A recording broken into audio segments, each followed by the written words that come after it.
trois personnes que vous êtes en train de voir ont certainement plusieurs choses en commun. Mais pour le besoin de cette vidéo, je n'en retiendrai que trois. Ils ont dirigé le même pays, Zaïre pour l'un, Congo pour les deux autres. Ils ont instauré un régime dictatorial. Ils ont tous les trois eu affaire à un homme.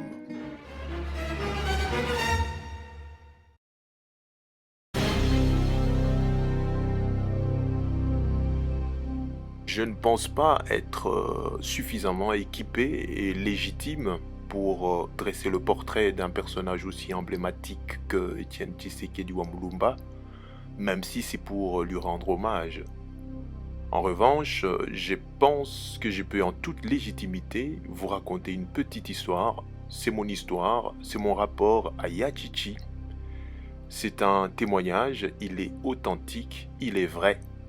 Mais avant tout, regardons ça.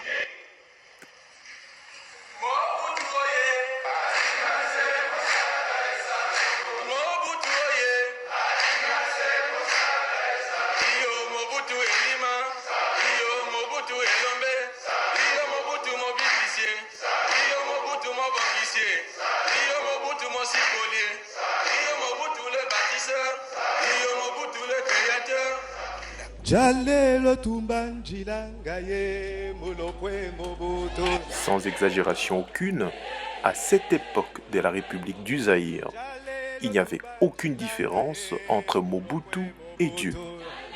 Bon, sauf que Mobutu, lui, était visible et marchait au milieu de ses créatures, alors que son homologue Yahvé, lui, était toujours invisible. Au milieu des années 80, malgré mon jeune âge, j'ai développé une fascination incroyable pour la personne du maréchal Mobutu. Il faut dire qu'il avait du charisme et surtout une forte emprise. Mais bon, comme tous les Zaïrois de l'époque, j'étais soit terrifié, soit atteint du syndrome de Stockholm.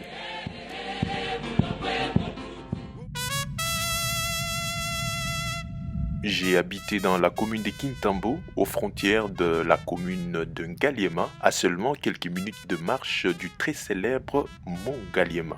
C'était une sorte de site touristique qui abritait le palais présidentiel des années 80. Et Mobutu y avait aménagé un parc animalier privé. Perché sur une petite colline, ce cadre offrait une vue imprenable sur le majestueux fleuve Zaïre.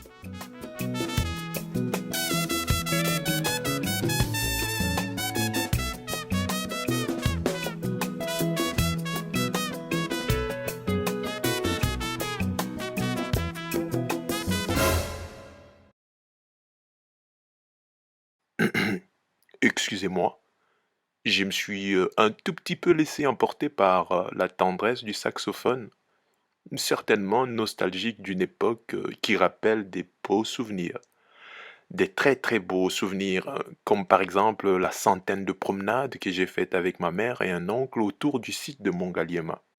Je me rappelle qu'aux abords du palais présidentiel, j'ai systématiquement fait le même constat. Peu importe l'adulte qui m'accompagnait, tout le monde adoptait le même comportement à l'approche du palais. Chut!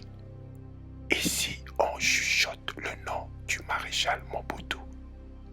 Sinon, la garde présidentielle mettra la main sur toi, te découpera en plein de petits morceaux et te donnera à manger au lion du parc présidentiel. Chut! La toute première fois que j'ai entendu le nom d'Etienne Tshisekedi, c'était probablement à la fin des années 80. Et devinez quoi? On chuchotait son nom. Je ne savais pas qui c'était, peut-être que je n'étais qu'un petit enfant incapable de comprendre les enjeux politiques de l'époque, mais je ne l'étais pas trop pour faire le rapprochement avec le nom d'un certain Mobutu. Alors, Mobutu, lui, j'avais plus ou moins capté pourquoi on chuchotait son nom. C'était un dieu sur le sol zaïrois.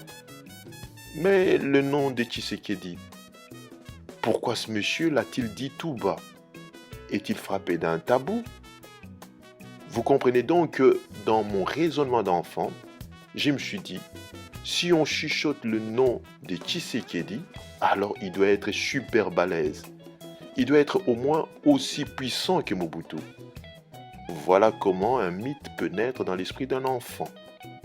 Et le fait d'avoir attendu longtemps avant de pouvoir mettre un visage sur le nom de Tshisekedi, cela n'a fait qu'intensifier et donner du volume à sa légende dans mon esprit en fait. Et lorsque j'ai enfin pu voir Étienne Tshisekedi en vrai, bon, en réalité c'était à la télé, j'ai vu un homme ordinaire, sans artifice, sans signe extérieur de puissance, ni de pouvoir, ni de richesse. Un visage aux traits déterminés, sourire déserteur, un front résolument dressé, gueule de boudeur incurable, baroudeur invétéré, un frimeur à outrance avec sa main dans la poche. Mais il dégageait un tel charisme, c'était incroyable.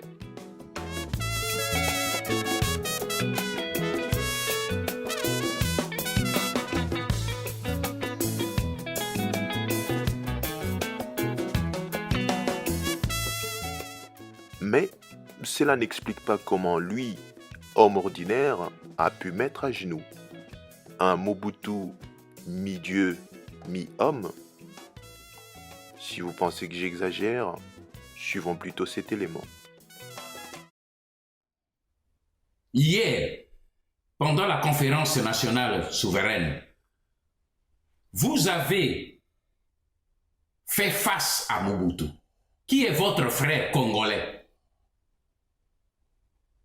Vous l'aviez mis à genoux. Vous l'aviez mis à genoux. Vous avez dit un mot seulement pour démonétiser cette monnaie qu'on a appelée Mokomboso.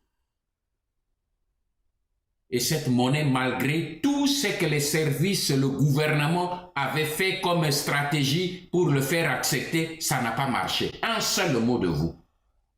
Un seul mot de vous. Parce que dans la vie, grand frère Tshisekedi, Dieu donne à chacun un don particulier. Alors là, je crois avoir trouvé un bout de réponse à une de mes interrogations. Et c'est tellement doux à entendre, surtout quand ça sort de la bouche d'une personne qui n'a strictement aucun intérêt à faire une fleur à Tshisekedi. Dans mon cerveau de gamin de 12 ans, Étienne Tshisekedi est l'homme qui est venu profaner l'image sacrée du maréchal. C'est lui qui a déclenché la démystification du faux dieu du Zaïre. C'est encore lui qui a renversé l'autel du culte d'adoration dédié à la personne de Mobutu. Et moi, j'ai toujours voulu savoir comment il y est parvenu. Et c'est finalement Honoré Ngwanda qui répond.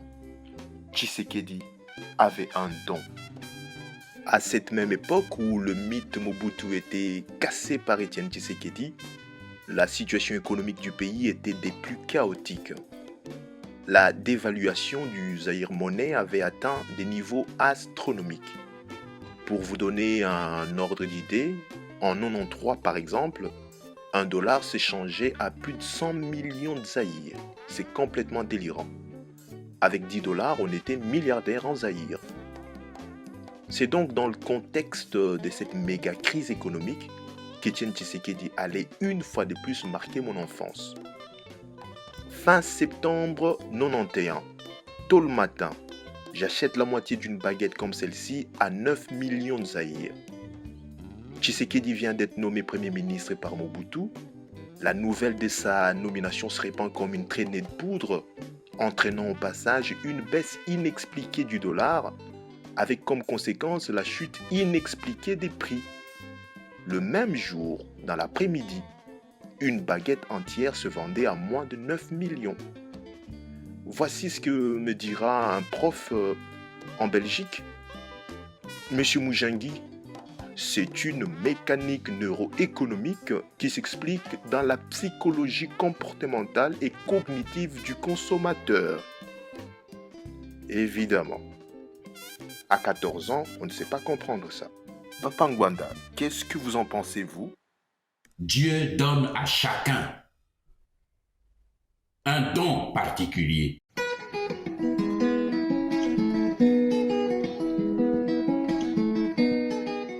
Dire qu'Étienne Tshisekedi est un homme exceptionnel n'est pas tout à fait exact, car il sort en effet du lot des hommes exceptionnels. Il n'est pas le seul à s'être ouvertement opposé à Mobutu, loin s'en faut. Plusieurs l'ont fait avec lui. En effet, tous ces hommes qui se sont dressés contre le maréchal, faisant ainsi preuve de dignité et de bravoure, sont des hommes exceptionnels. Hélas, seulement quelques-uns d'entre eux ont véritablement porté l'ambition de l'instauration d'un état de droit en RDC. Pire, juste une infime partie a défendu la vertu politique. Mais le seul à l'avoir profondément prêché et surtout à l'avoir réellement vécu, c'est Étienne Tshisekedi, et ce, jusqu'à son dernier souffle. Oui, et Étienne Tshisekedi avait un don. Tel un oracle, sa parole était rare. Tel un prophète, ses adeptes sont plus nombreux que ses fidèles. Tout comme Moïse, le plus grand prophète que Israël ait jamais connu, il n'entrera jamais à Canaan, mais il en montrera le chemin. Les grands hommes ont cette particularité de disparaître souvent au moment où on a le plus besoin d'eux. Étienne Tshisekedi n'aura pas dérogé à cette règle non plus. Et comme tous les grands hommes, quand on croit qu'ils sont partis, ils reviennent. Quand on croit que c'est fini, ça recommence.